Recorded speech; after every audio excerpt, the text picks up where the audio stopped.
Hi everyone, and welcome to today's lesson. Today I'm going to teach you how to write the process data and how to do the interpretation and the analysis of your data that you've collected for your student experiment. So let's have a look at our heading. We've got process data table plus the sample calculations, graph data, interpretation and analysis. So they're the things that we are looking at today. You should have completed your research question, methodology, your risk management. You should have conducted the experiment and recorded the results. You should have processed your data appropriately for your research question. So there are 3 ways of doing that. The first way, you've got a pattern.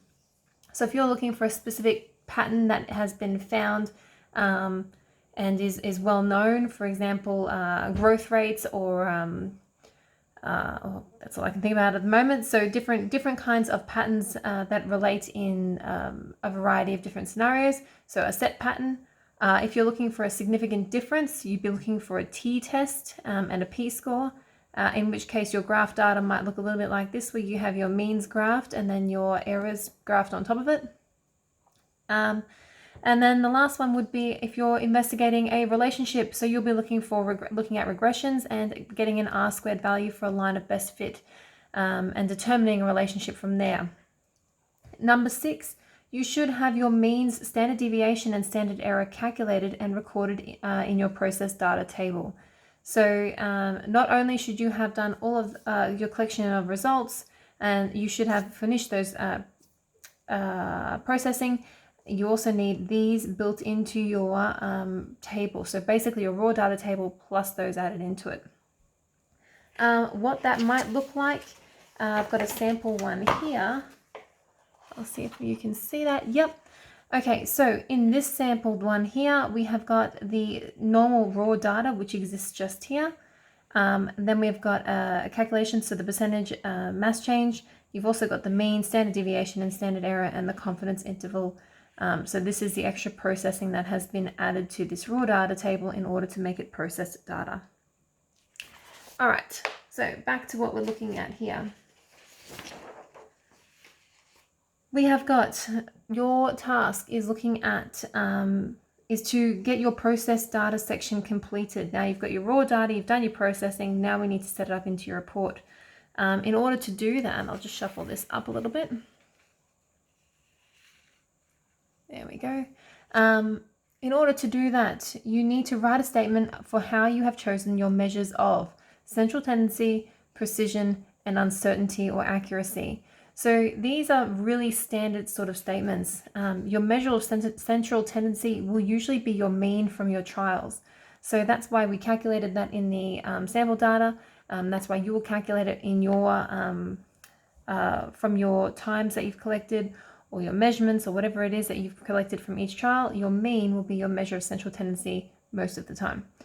A measure of the precision will be determined by the standard deviation that is calculated, and then a measure of uncertainty or your accuracy will be determined by your standard error that is also calculated and put into your process data. You will, what that looks like in your sample is, give me just a second to locate it, is these ones here. So we'll come back up to the top here. Process data, beautiful. Okay, so these are the statements that we're looking at here. Your ones differ slightly from them because we don't use confidence intervals in our reports, and we use standard error as a measure of uncertainty, yes. Standard deviation, we're going to link that to precision, and the mean was chosen as the most appropriate measure of central tendency. And that's as simple as they are. Those statements can stay very, very basic, and they're dot pointed, so nothing too complicated. The next one is to provide an example or explain how you made these calculations. So we're talking about these ones here that you're using to determine or to make your to draw your conclusions from. So in order to do this, this can be as simple as a statement saying that the data analysis tool pack in Excel was used. If I show you the sample that they have given you, the sample looks at, I'll make sure you can see that, The sample looks at the percentage mass change. So they actually calculated percentage mass change, and that's what they were determining their results from. So you can see this column here. So they're showing how they've made this calculation. Percentage mass change, mean percentage mass change.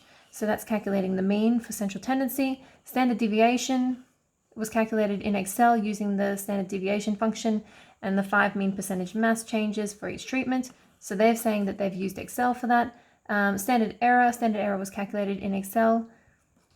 You don't need to actually go through and show this bit. I'm quite happy for, and you will get full marks for simply stating that you use the data analysis toolpack in Excel. We don't grade you on your math in biology. Then the next step is to complete in the table format with a table heading above, for example, table 1 sample calculations. So need to get used to setting out our tables in the exact same way with the correct format. You're setting out and formatting, and clear communication is marked and graded and is worth 2 marks out of 20. So an easy 2 marks to get. Table 1 sample calculations. Remember, table titles, captions sit at the top of the table, not at the bottom. Okay, so your process data table results. Table number and heading. So what we're looking at now is we've done our process data table that introduces how everything is going to be processed. And now we're looking at how do we put in our data or our results in a way that is going to convey what we are trying to inform. So this is a data table that I've shown you before. Like I said, if I take out this bit here and this bit here, what is left is the raw data from the experiment.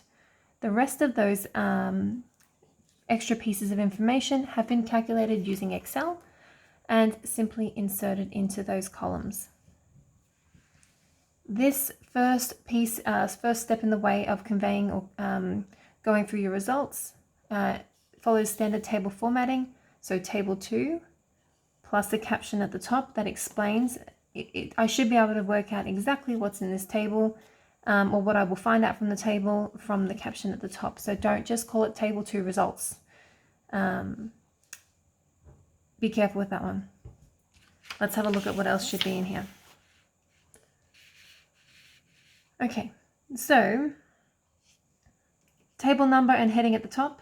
The results and processing information, including the means, standard deviation, standard error, and p-scored if relevant, and any outliers identified in the data. So before we get to anything else, let's have a quick look. We have got everything's at the top. The results and information, including the means, standard deviation, standard error, are all there. There's no p-score in here. Instead, they've used confidence intervals. If this was your one, you would be using a p-score there if you were doing significant difference. If you were doing a relationship, that's all you would have. You would not have that bit at the bottom there at all. You just have your mean, standard deviation, and standard error. The last bit here is identify any outliers in the data. So you should recall that outliers that are actually identified as outliers, and there shouldn't be too many of them, they are not actually included in the processing of your data. So we don't include them when we're doing a regression or a p-score, a t-test. So in this situation, you need to identify if any that are going to be not used. So this one here is actually shaded. I'm not sure if you can see that on your screen, and therefore has been identified as an outlier and is excluded from the rest of removed during data processing. So you need to make sure that if you're removing data, you're stating that you are and why. So this one says the reason is shaded area equals outlier, anomalous with respect to the rest of the data. And that tells me why it's being excluded. Okay, so that is the first piece of data processing, or the first, your table should always be your first piece of your results. So the first message that's conveyed before we go into the interpretation part. Okay, So the next bit we're going to look at is interpretation.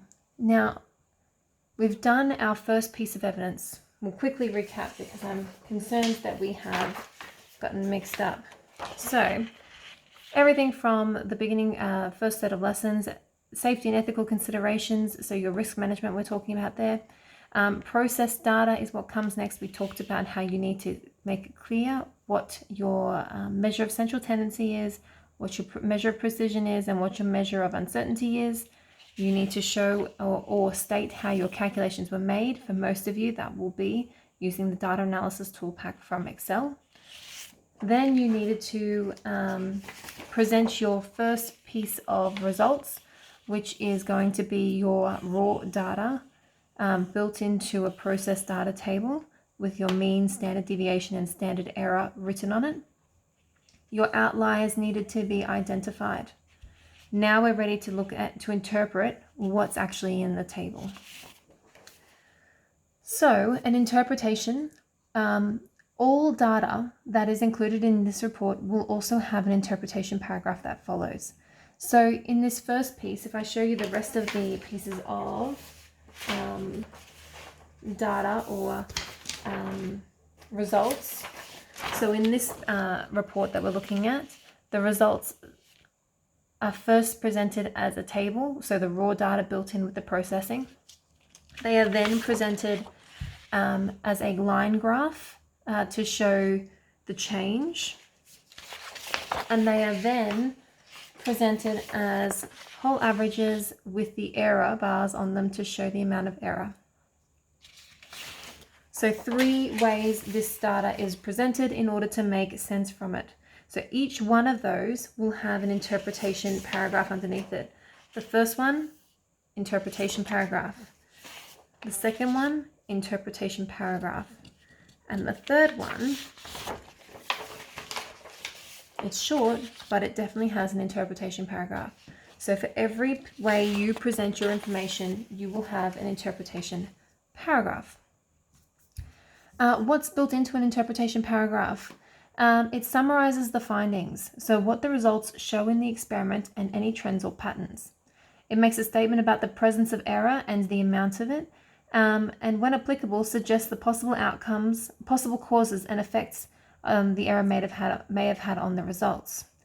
A separate interpretation is written for the table and the graph data as we've spoken about.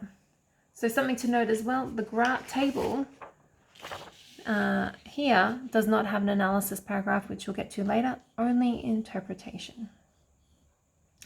Okay, so we'll have a quick look at this one here. It says the data shows the mean percentage biomass change of the control treatment was within the range of 616 plus or minus 62%, whilst the grey water treatment was 1,290 plus or minus 133%. So that one there tells me what the results are. It summarizes the findings.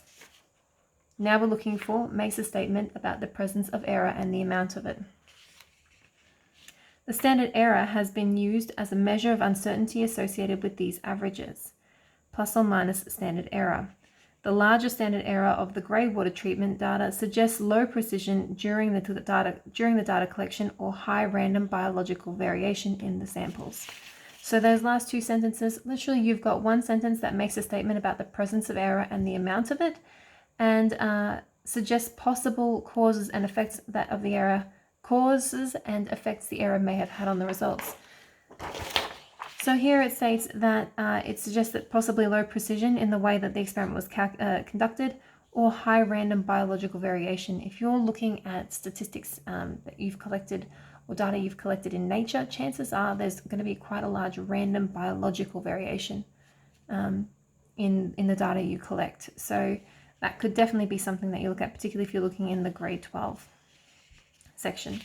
That would be a perfect interpretation for a table. We'll have a look at the difference between what's spoken about in the table versus what's spoken about in the graph. Okay, so having a quick look at our graph, we've got our control and we've got our grey water there.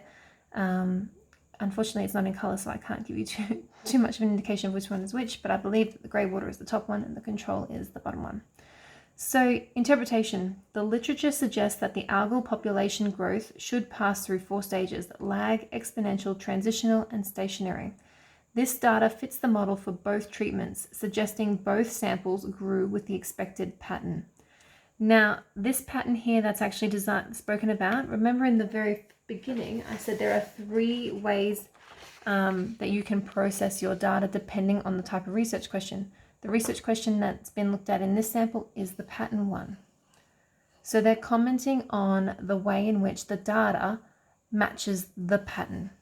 If you did a significant difference kind of test, you might comment on the way in which or how your data supports or rejects the significant difference. So if you were doing this kind of graph, you would talk about how it relates to the p-score and how clear it is. If you were looking at your regression or a relationship between the two, this is where you would comment on your R-squared value. How closely or how close to 1 is your R-squared value in stating that the identified relationship that you have created, the line of best fit, how close is that fit to the data that you have? So that would be something that you would comment on in this interpretation. The grey water data shows an increased exponential growth phase of 48 to 120 hours. Compared to the control treatment, the stationary growth phase of 120 to 168 hours occurs at a higher final mean biomass in the grey water data. This suggests that grey water treatment has a positive effect on algal growth. Further statistical testing would need to be performed to confirm this relationship. So what else is looked at in this section? The amount of error is not so much covered in this one, that's covered in the first one. But what it does do is it really focuses on the relationship or the link to the pattern. It does refer to the data, which is something I'm going to add to this page just here. So I might just make a blue section here for graphed data. And I might just say that the graph data refers to the pattern. So compares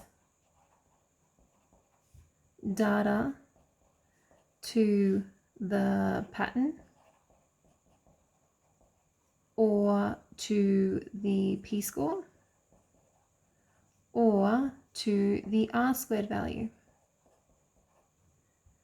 It then uses this and it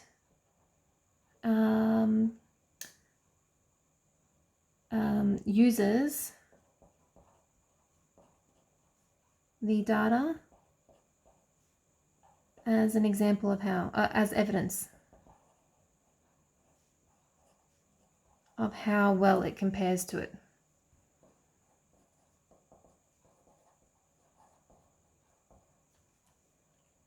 And then it summarizes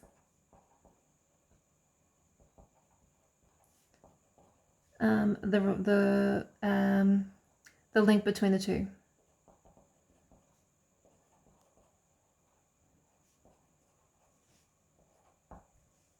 So I'll quickly go through that one more time. Apologies for slowing down for that one. We're looking for, it compares the data to the pattern p-score or R-squared value, depending on which type of research question you've got. And it uses the data as evidence of how well it compares. So we're making references to the data and it summarizes the link between the two of them.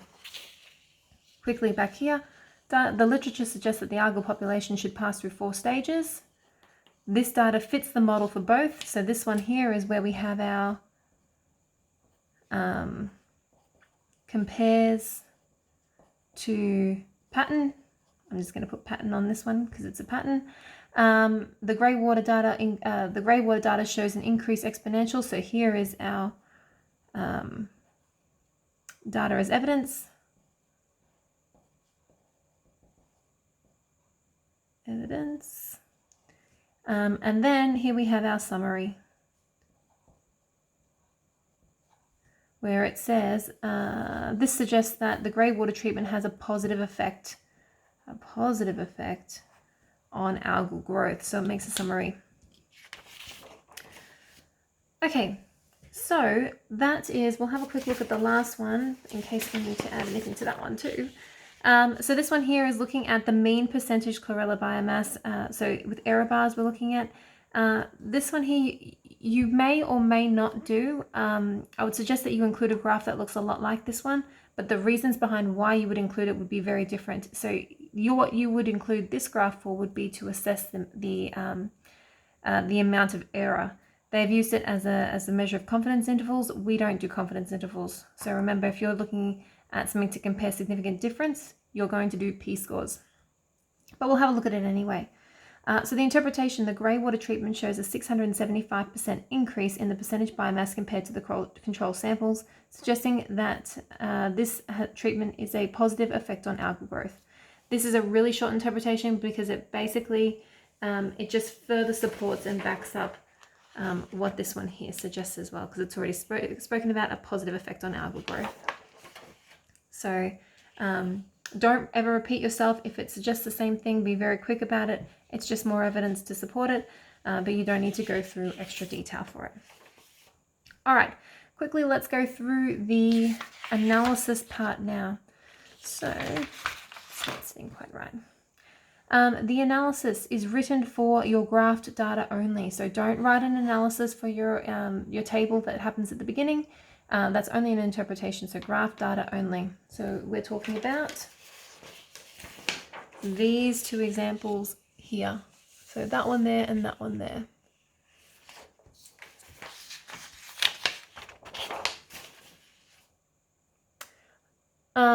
Okay, what you will need to do in this situation though, you will need to comment on the accuracy of your results using your standard error, comment on the precision of your results using your standard deviation, and make any other relevant comments that may have affected or the identified trend pattern relationship and detracted from the reliability of the results. So if I bring you across to this one here, we'll see if we can find you some examples. The standard error of the data shown suggests that the data collected for the control treatment has a higher level of precision than the grey water treatment.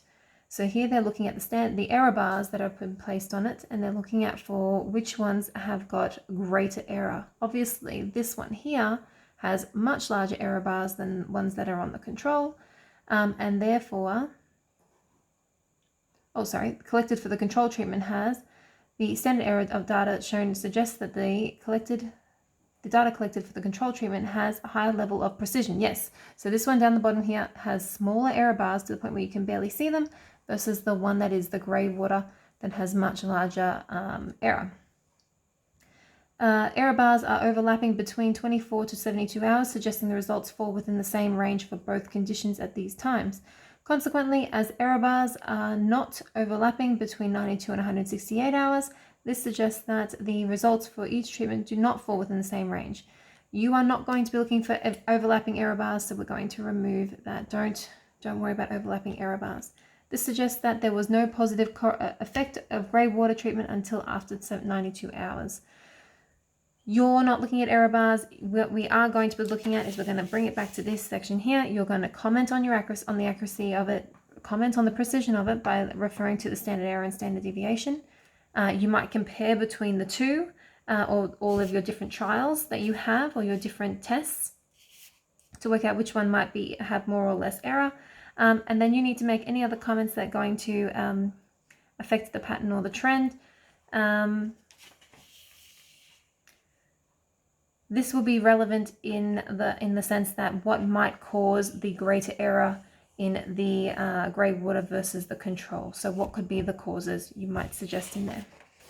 We'll have a look at the second analysis.